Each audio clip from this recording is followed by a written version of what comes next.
তুমি জানো ওরা না তোমাকে আর আমাকে নিয়ে বাজে বাজে মন্তব্য করে, আমার ওগুলো একদম ভালো লাগে না। বাজে মন্তব্য করে? হ্যাঁ, কি বাজে মন্তব্য? ওগুলো তোমার শুনতে হবে না, ওগুলো শুনলে তোমারও ভালো লাগবে না। আমি চাই না আমার মনের মতো তোমার মনটাও অনেক কষ্টে থাকুক। কিন্তু শোনো, আজকে বৃষ্টি আর সূচনাকে একটা সাহায্য করতে হবে, করবে তো? সত্যি? চলো।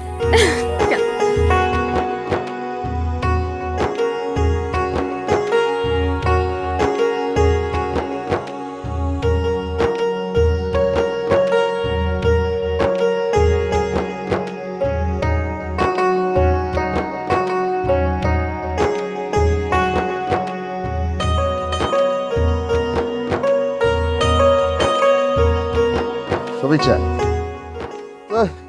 হঠাৎ কি মনে করে আপনারা দল বাইন্দে আমার বাড়িতে আসলেন? ঘটনা একটু খুলে বলেন দেখি শুনি। ফরিদ ভাই, আপনি কথাটা ঠিক কিভাবে নেবেন জানি না, তারপরও যেহেতু আসছি বলতে তো হবেই।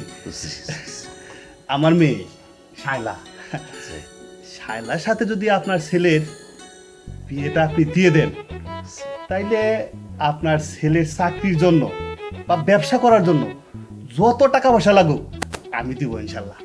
আপনি শুধু একবার রাজি হয়ে যান, তারপরে যা যা করা দরকার আমি করবো ইনশাল্লাহ। শফিক ভাই, আমি হইলাম গ্রামের একটা সহজ সরল সাদামাটা মানুষ। আপনার অবশ্য আমি মেলা দিন ধরেই চিনি। আল্লাহ দিলে আপনার জমি জাতি টাকা পয়সা সয় সম্পদের কোনো অভাব নাই। ঠিক আছে, আপনি বললেন, আমি শুনলাম। আমার ছেলের সাথে আলোচনা করে দেখি। একা একা তো আমি এখনই কোনো সিদ্ধান্ত নিতে পারতেছি না। ফরিদ ভাই, আপনি আমার প্রস্তাবে রাজি হয়ে যান, আপনার ছেলে সহ আপনার পরিবারের সবাই সুখেই থাকবেন। এই ধরনের সুখ শুধু কল্পনাতেই হয়, বাস্তবে কখনো প্রতিফলিত হয় না। ছেলে চাকরি করবে, অফিসের মালিককে স্যার বলবে, স্যার তাকে বেতন দেবে। এটা অনেক লেন্দি প্রসেস। তবে হ্যাঁ, আমি যেটা বলবো সেটা শর্ট প্রসেস, যদি আপনি আমার কথা রাজি হন। জি, বলেন আপনার শর্ট প্রসেসটা কি একটু শুনি। নগদ 20 লাখ টাকা যদি আপনার ছেলের সঙ্গে আমার মেয়েকে বিয়ে দেন। এটা তো যৌতুক। এই দেশে প্রকাশ্যে যৌতুক নিয়ে কোনো বিয়ে হবে না, আমিও হতে দিব না। হ্যাঁ, তবে আমি যেটা করব, আপনার ছেলে আমার মেয়েকে যদি বিয়ে করে তাহলে দোতলা একটা বাড়ি করে দিব। যে বাড়িতে আপনারা সবাই থাকবেন সেটা হবে আপনাদের মাথা গোঁজার ঠাঁই। ঝড় বৃষ্টিতেও গায়ে পানি লাগবে না। জি ভাই সাহেব, আপনাদের সবারই তো আকাঙ্ক্ষার কথাগুলো শুনলাম, কিন্তু সমস্যা তো একটাই।